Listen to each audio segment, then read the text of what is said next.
Welcome to this episode of Into the Pages, the podcast where we get into tasty books and discuss them and what they're about. This week, join us as we go into Children of Time.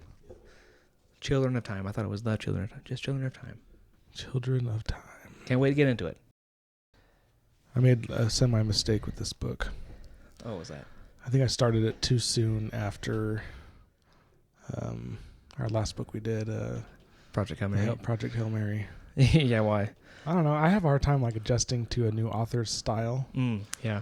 And this author's is quite different. I know. Normally I have I finish a book and I'm like, oh dang. And then a week or two later I find another book and then it's fine. But this one was the day after I finished this, I started this next book and it was kind of it just felt jarring. This one felt way jarring. And I was for the first 100 pages, I was like, I don't even know if I freaking like this book. But then I finally got used to the pacing. I got used to kind of how the story's set up and how the characters interact and how they're written. And so now I'm okay with it. But I'm it took me 100 pages. The big difference is Project Hail Mary. It seems like he just had a hook so quick with that book. And then it was easy to read and it just snagged you so quickly. This one is the snag that Adrian uses is confusing the crap out of the readers. I know, seriously. And it's I don't know, it's I like the book, but at the same time I'm having a hard time with it because of how the spiders are written, how their point of view is written. Yeah. And that's honestly what was the most jarring to me, but I've kind of grown to like it because the whole thing, the whole basis of this book is Earth got hyper advanced and they started colonizing space. And then one of these they're terraforming and they're going to pretty much accelerate and force evolution to make a super people that worship them essentially. Yeah. But then this activist group kind of derailed it and the experiment kind of died. But this virus that they used got loose on this planet and started evolving spiders. And so I can kind of get it because the first is just kind of the spider can't really think. And so there's some thoughts and then some of the author kind of handing it to you. There are some ports, the spider's just called Portia. And each generation is called Portia for some reason. But it was just kind of jarring to me because the spider would be thinking and it'd be and then it looked like a human, but the spider wouldn't know that. And I'm what's the spider's thoughts and why is this coming up? Yeah. It just kind of interrupted the flow a little bit for me. Uh-huh. But then I kind of understood it though because it made sense because he's trying to show an evolution of a thinking species and then the species becoming intelligent, and this is supposed to be over hundreds and thousands of years, and not 100,000, but hundreds and thousands. Because another part of the story that was, it's got an interesting little something to it, but it also was definitely really jarring for me. But there's these people who have left Earth now because it's not inhabitable anymore. And they've literally been in some sort of cryosleep for thousands of years. And this is already thousands of years. With the time when they left Earth is already thousands of years after the Portia's species started evolving. So there's been a bunch of time. But. Yeah, so the Portias we're reading about 100, it's probably more than that, but a few hundred generations passed or something. I don't know how long these more advanced nanovirus enhanced spiders live, if they're it seems not very long because actually never mind, I just spoiled some crap. I almost did. I was about to be remember when, and I was oh, he's I don't remember anything I've read yet. But yeah, and that's another thing that the jarring, so that's the jarring part for the spiders for me. The jarring part for those humans is that it focuses on one person. His name's Holston, and he's called the classicist, which is basically a historian. And his perspective is he gets waken up from this weird cryo sleep, and he's thrown in the middle of something. He's doesn't know what's going on, so it's confusing for him, confusing for us. That's how it's been each time. Yeah, his first perspective, he's oh man, I've been asleep for 2,000 years, and he's awake for a day.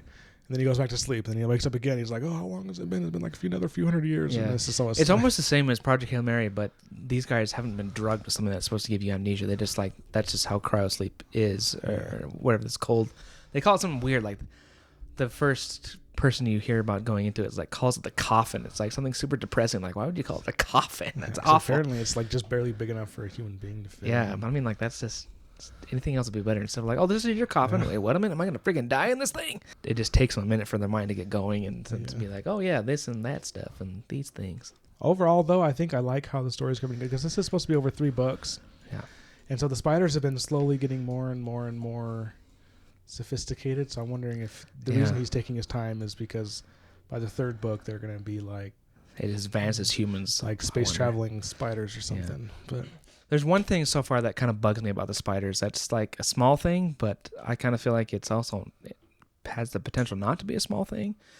Like the humans went to this planet where the spiders are living at, thinking that's where they could live, and they discovered what they think of as like the satellite that is orbiting the planet, and they discovered that the satellite is sending down mathematical equations to the spiders.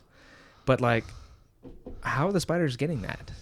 Like, you can't just send a radio wave down to them like, oh, that's in my brain cells. Like, yeah, I don't know. The explanation for that was kind of weak because there's basically that crystal that when you touch a metal thing to it, you can feel the vibrations of the signal. Oh, is that what it was? I guess. I think you're there, aren't you? Yeah, no, yeah, yes, because the Portia, because remember, like they found this ant colony, and then she went in there and she stole a crystal. Oh yeah, I do remember that. That's what they were using. Yeah. Oh, okay. But I mean, it's like, okay, how does a crystal intercept a radio signal from space? I don't know. Yeah, I guess that's better than nothing. What I was thinking. Yeah, because whenever they explain it, they have to the crystal has to be there, and then they have to touch it with the metal antenna in order to feel the vibrations of it. I'm curious to see how interaction is going to be with like the people and the spiders, since the spiders. You shut your face. Since the spiders don't have voice boxes and a mouth that makes words and stuff, they just have pincers and whatever. Yeah, and they speak through like web vibrations. Like if they're not standing on webs, it's hard for them to communicate with each other. It's almost like they're talking with Morse code. Yeah. I'm anxious to see how that's going to work and stuff. And I was blown away when we first kind of learned more about the humans that are flying through space. Just because they're not the only spaceship out there that left Earth, but they've got a huge chunk of people on there, like 500,000. 500,000 just people who are going to be colonists. That's not even counting like the crew and all the people that got on there to work the ship and stuff. Yeah, so yeah. But they got a massive ship. It never really described the size of the ship. Yeah. Unless I don't remember. And then all of a sudden it was like, we have 500,000 people. And I was like, holy crap. Like, what the heck? Yeah. Like, how about you describe the size of the ship for us before you also just drop 500,000 people are on here? Seriously.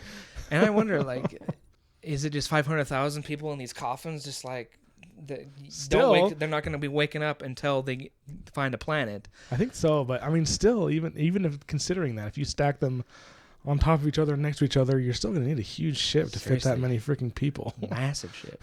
Like that's like a whole city's worth of people, a big city's worth of people. Yeah.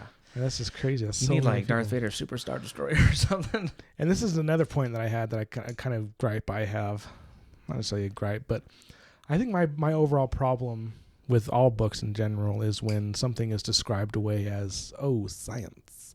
Or, oh, magic, and it worked out. Like that always rubs me wrong when authors do that. I understand if there's a science thing or if there's a magic thing that works, but I would like to understand more of it before you just say it works because it works. And what that is for me in this book is there was like some war thousands of years ago on Earth that created an ice age and pretty much knocked people back to the Stone Age. Mm-hmm. And then they emerged and then found old technology. And then we're able to almost instantly become space traveling people just by copying and repurposing thousands of year old technology that's not even in the language they understand. Yeah, that's a good point. I didn't really like that part because the explanation was like, oh, there's an ice age and we went back into the thing, but then we came out thousands of years later, so it means no one's alive that even remembers what any of this is. Yeah. And they just emerge and they're just like, oh, what the heck? Oh, look, let's go to space. And it's kind of just like, I didn't like that explanation at all. I don't buy that because I look at our grandparents' generation, the people who grew up with sticks, rocks, and dirt. That's what they had. Yeah, you give them an iPhone and they're like, what the hell is this? Yeah, exactly. They can't do anything. And I think it's different now, but like when all this more advanced technology came out, they had a really tough time. So you can't tell me that like A caveman comes out of a cave and is like, "Oh, this is a computer." And they're repeatedly it's said that this lady's speaking an Imperial C. Yeah. And that Holston's the only person in this entire ship of 500,000 people that understands that language. And so, I mean, everything's in that language. It's completely unrecognizable tech that was attacked by like super advanced warfare that specifically was made to shut down said electronics. So a lot of it probably didn't even work. Mm-hmm. How the heck were they not only able to build a ship, but build cryo sleeping, where they could somehow maintain human life for thousands of years?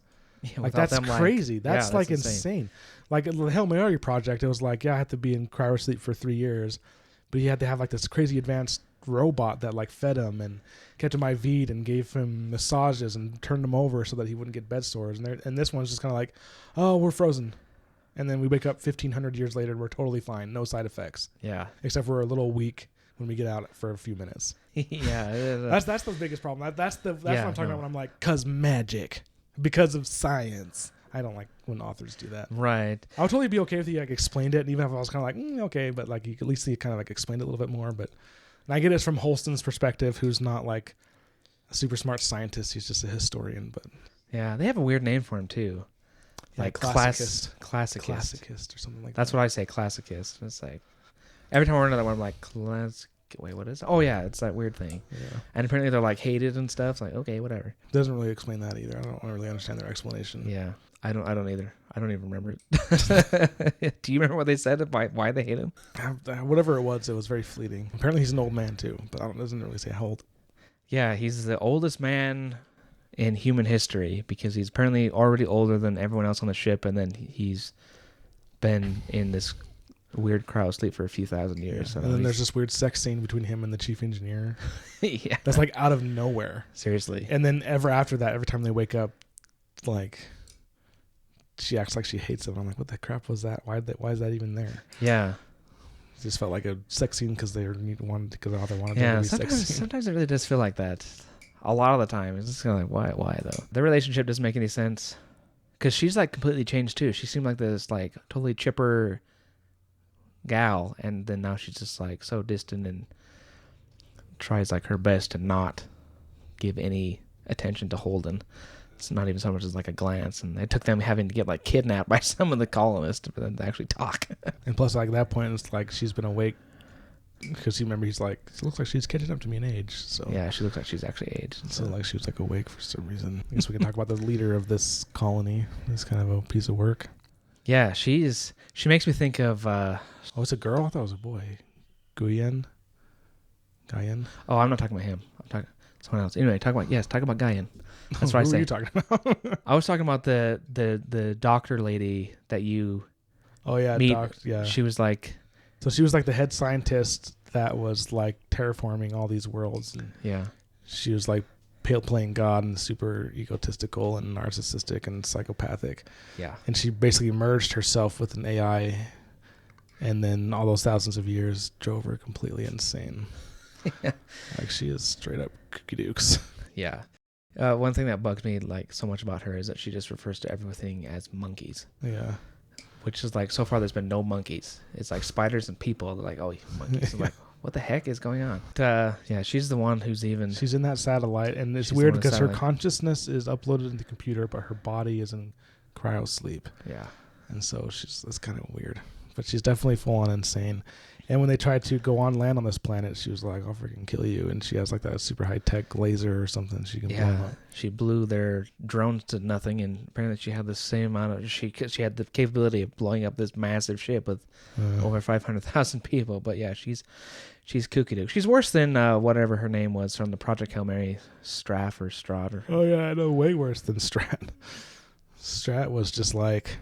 given an impossible situation, it had to be hard to make world leaders do what needed to be done to save humans. And this girl is just a crazy scientist who wants to create humans that worship her. Instead, she's creating spiders that apparently going to worship her. She doesn't even know about it.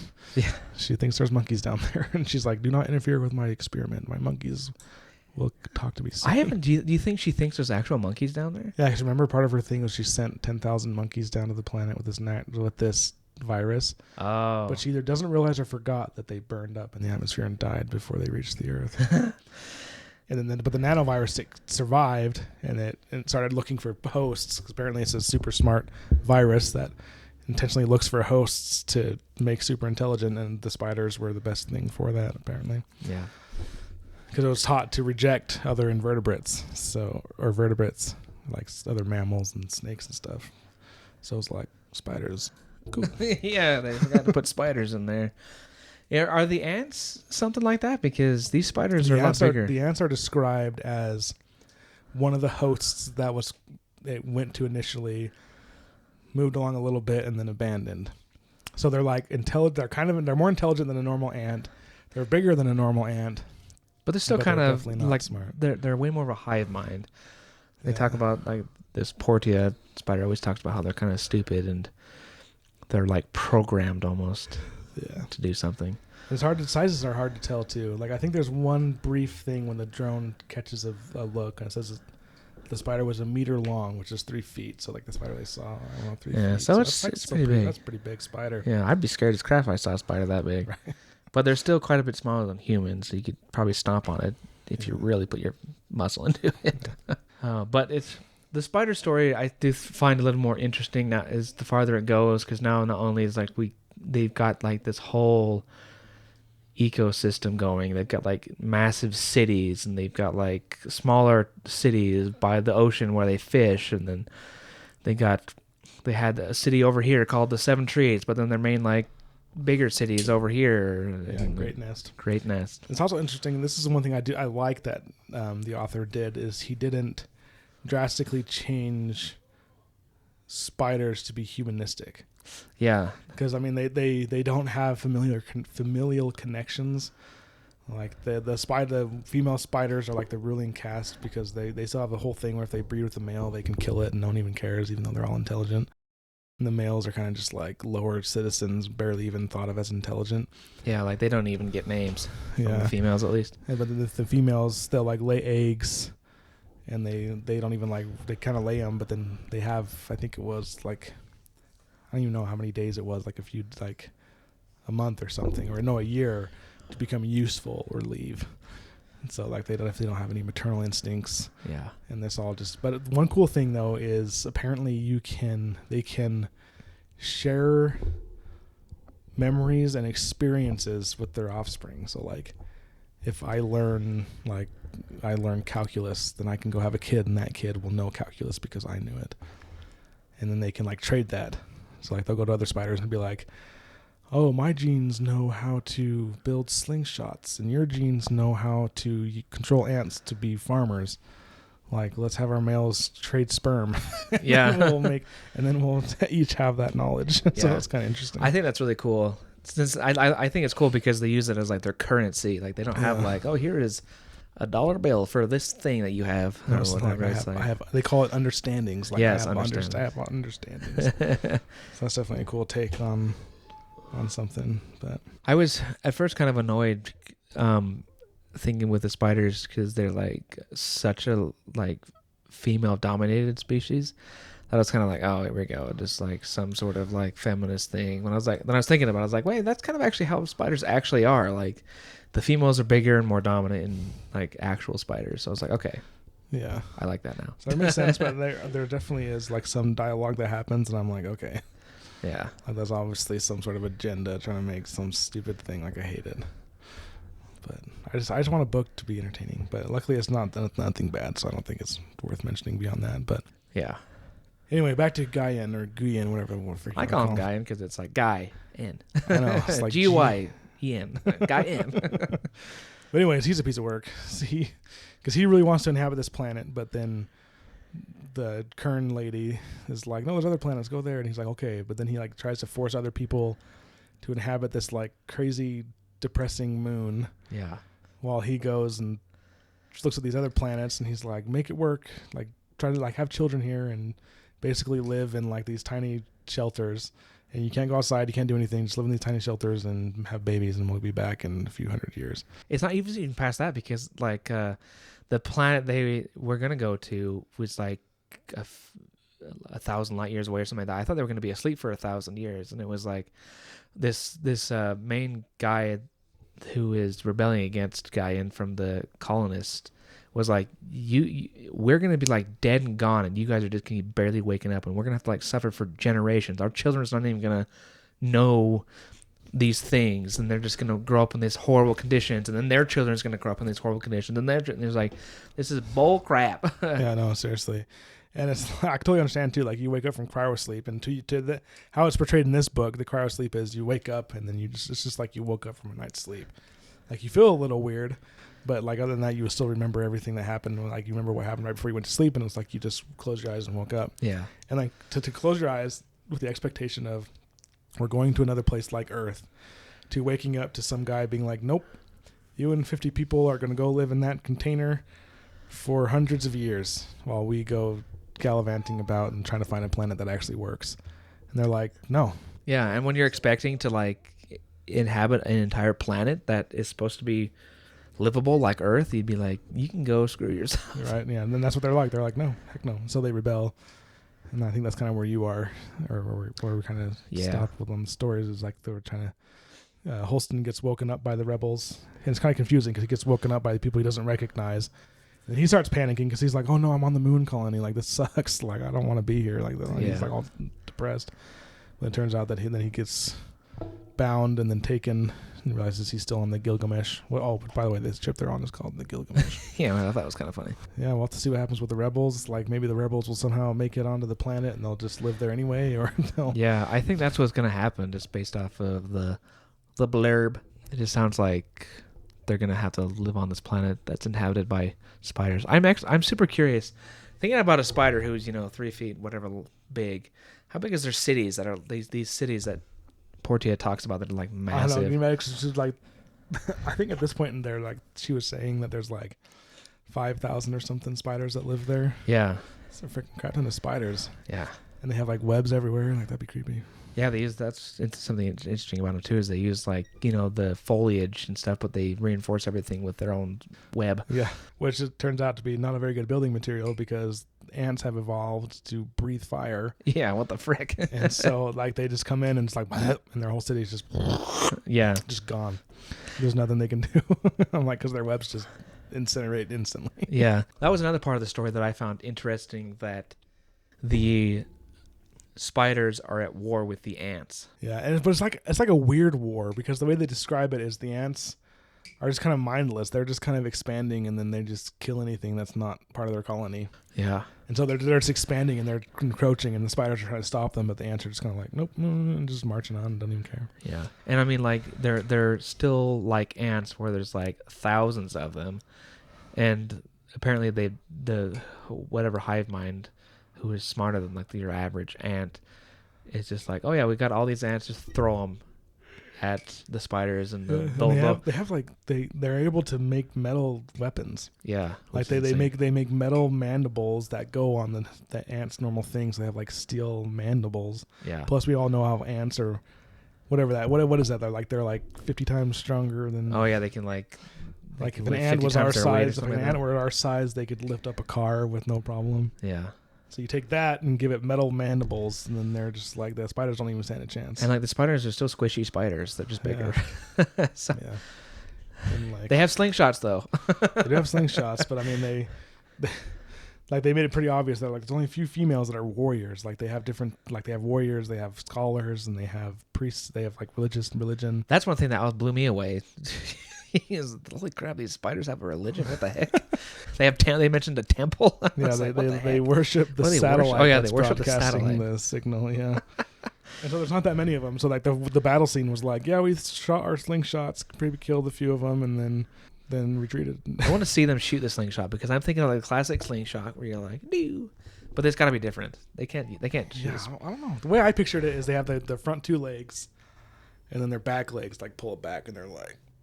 Maybe that's what it is. Yeah, that's how I pictured it. That's good explanation for me. Well, this is. I would say this book is probably going to be super difficult for a lot of people to start, because you start reading it and you're just like, what in the heck is going on? Yeah. It just. It's very confusing. It throws you like into the middle of all the chaos. Almost. Especially the spiders. I do not like the early spider chapters. Yeah, no. It was really hard to follow and like almost made me give up on the book. When I read the first Portia chapter, I was like, why the flip were we reading about some little spider attacking another spider or whatever it was? And I was like, this is dumb. And but now it's kind of flipped where like the people are kind of annoying me because it's like, let's get the story moving. Like they're not even doing anything hardly. They're like, oh, there was a kidnapped, and then that's it. Yeah, okay. Like what now? Yeah, exactly. Especially because they're such large. It's been like hundreds of years since they last, like the humans were last there, and it's been like all these generations of spiders are passing, and it's like what's happening? Yeah. By the time the friggin' humans get onto this planet, I swear these spiders are going to have their own little space something program going on. But yeah, this is so far it's not turning into a book where I'd be like, don't read this book. Yeah, no. But it's definitely like it'd be one of those books where I feel like I'd have to condition the person I'm talking to. Like you got to push through it a little bit because the beginning is pretty hard. Like the first 100 pages, and then it starts to and then it's get more interesting. Then it gets a little easier to read. You're not like jumping around like what the flip is going on. You're used to the writing style, and luckily the spider chapters are getting easier and easier to read the more intelligent the spiders get. And the humans are getting more interesting. It's not just like, oh, I'm this, and I woke up 500 years, now I'm going back to sleep. Yeah. So but yeah, definitely recommend it at this point. I would still recommend it to anyone who wants a good sci-fi read. So I guess we'll keep you updated as we keep going through this book. Maybe by the time we finish this book or the series, we'll be like, this series sucks. Yeah, we're almost a third of the way through, right? There's like 600 pages, and we're almost on page 200. So yeah, we'll have to see as we go on, and then maybe we'll do the next two books too. I don't know, because also changing subjects completely. I did finally decide I'm going to reread Wave Kings, Words of Radiance, Oathbringer, Rhythm of War before December, so I can have those all read. That's why I started Wave Kings this week. Yep, I definitely needed to reread because I like halfway through Wave Kings, and there's so much I forgot about. I know.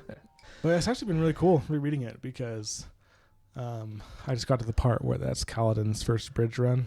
Oh, so you're already a hefty chunk in there, I think. Yeah, because I'm doing both now. I'm doing the audiobook during my commute and at boring moments at work, and then reading when I can the actual book. Okay. So I'm hoping to get through it quickly because I don't have much time to get through. I calculated it's like 4,555 pages. And I'm on page 60. Oh, geez, yeah. Got a long way to go. But anyway, it's kind of interesting because we've all read this book, and I think we've been clear it's understanding that. Spoiler alert. I'm pausing so you can turn it off if you haven't read all the Stormlight. Okay. Like Taravangian's already been introduced, and I'm like, dude, that's the guy that freaking kills Odium and becomes Odium. And I'm like, yeah. And then I'm like, oh, there's Gaz. He becomes a freaking Truth Watcher. Yeah, I thought the same thing, thinking about like, oh my gosh, there's Moash. Oh, wait. Sigzil's there too. And I'm like, because after you know, read. Because Sigzil is in the Sunland, man. Yeah. So I was like, I thought it was really interesting to see where he started because like he was one of the bridgemen who like was almost not really rebelling against Kaladin when he tried to like take control, because you haven't got there yet. Yeah, but you already know. But like Sigzil was like, you should have shut up, and he wasn't like, yeah, Kaladin. But then like you read farther in it, like he becomes a Windrunner and and like he says all the ideals and saves that one planet from Sunlit Man and kills his spread, but whatever. I realized this is my 5th reading through of this book. Nice. Because I realized I read it the first time for itself. Then I read it again when Word of Radiance came out, when Oathbringer came out, when Rhythm of War came out, and now I'm reading it when Wind and Truth came out. So that's 5 times I read so I was calculating. That's 5 times I've read the first book. It'll be 4 times I've read the second book, 3 times I've read the third book, 2 times I've read the fourth book. No, 3 times I've read the Oathbringer, the third book, and 4 times, and second time I'll read the. At one point, you're gonna have to like even it out and just start with like Words of Radiance. And then I don't think I could ever do that. Yeah, maybe at some point, because there has been a few times where I'm like in a Lord of the Rings mood, and I'll just like watch 2 towers. Right. I've totally been there myself. Like, I already know how the thing starts. I want to get into the action. So there's a possibility. Oh, that's interesting though. But do you know about how long the spacing was? Like, do you know how long the the spacing was? Like you read it for the first time, and then 5 years later you read it a second time, and then 5 years after that you read it a second. Like how long has it been since you last read it? I didn't look, but it would be pretty easy. I'll just have to look at when the books were released because I read them right before they came out. Like within a few months that they were coming out, I reread it. So it's not like you reread it every year. It's just whenever the next book came out. Yeah. And I was also I was looking at Way of Kings for some reason, and it was published in 2000. Well, no, I bought the book in 2017. I don't know if that's when it came out, but that's when I read it. Oh, really? That's when you read Way of Kings? Yeah. For your first time? Yeah, 2017. That's when I read it for my first time, too. I didn't realize I read it so soon after you. Oh, nice. So, yeah, it's kind of cool to think that 7 years to write 5 huge A books is pretty good. And that's not even like he's written other books. That's not like these are the only books he's written. Yeah. So, I mean, it's more than that. Yeah. Which is insane when you think about it. It would take me 10 years just to write these 4 books, and they'd be crappy as crap. But then he writes these huge books and other books, and then other books from that. I know, it's crazy, this whole universe. That's pretty cool. We should say we're planning to do Wind and Truth on this here podcast. Yeah. So get ready. Once December hits, we're going to be blowing through that. Only 2.5-ish months. Yeah, it's December, whatever Like the hell. 7th? Is it 7th or 6th? No, it's 5th. Is it the 5th? I think it's the first day of the convention he's releasing it. That's going to be the hardest line to wait in. Seriously, holy crap. Because we both ordered the book. We can only pick it up at Dragonsteel. Yeah. It's going to be It'll be super fun, because we're going to see people walking away holding the book and reading You're it. going to be like, you better not say nothing. I don't know, like put earplugs in or something, or like hold my knife and be like, shut your mouth. Yeah, unless someone say it like, we're going to get physically violent with these people if they're going to start spoiling Wind and Truth. There are some things I'm very spoiler sensitive to. Like I haven't even listened to Brandon's readings of Wind and Truth. I haven't either, actually. Because I'm like, I just want it all to just be fresh. Like that's how I was with Rhythm of War, and it was so good. And that opening sequence on this flying ship, I was like, what the hell is happening? It was so awesome. So it was great. I want that same thing for Wind and Truth. Seriously. Oh, man. I don't think we've talked about it yet, but what'd you think of the cover? I looked at it briefly once when you showed me. I don't remember it, but I've seen it. It seemed good. I've seen it around a few times, so I've gotten some good looks at it. I really like it. I think it's great. It's totally in keeping with the feel of the other 4 books with this new one. Yeah. So I'm quite happy with it. I think we both kind of agree that it's obviously Dalinar. Kind of looks like he was on the top of Irithiru. And he's like, I can't tell if he's trying to like banish a storm or he's like, come to me. He's doing a forced push or pull. Yeah, it looked more like a forced push, but I guess we'll see. Yeah. I think so far the cover has always been a part in the book, so yes, I like when books do that. Yeah, it's really cool. Because then you get to that part and then you just like stare at the cover. You're like, yeah, like, literally. So this is what it looks like. It's also I'd like that because with books you can't like imagine what the author was seeing when he was writing the book or she was writing the book. Yeah. So I think it's really cool when you see, even though Brandon didn't do the artwork for these books himself, he still must have had like some say like, oh yeah, this is good, or like this is not what I want, or whatever. So it's just interesting to see a scene come to life closer to the way he sees it versus like how we might see it. Man, I'm getting pumped. Freaking December feels like forever away now. I know, I feel like a kid again. I'm like, freaking Christmas. Yeah. We're going to get an early Christmas this year. Christmas Day is going to be boring because like, I already got Wind and Truth. I don't care about this. That's as far as we got this week. We'll get farther in with the Children of Time and see where the heck this story takes us. Hopefully it continues to get better and better and doesn't like suddenly just ugh.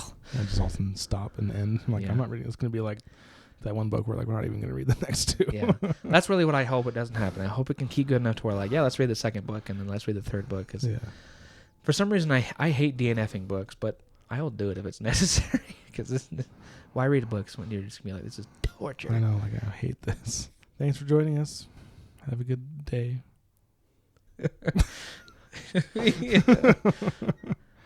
That was the creepiest well-wishing day ever.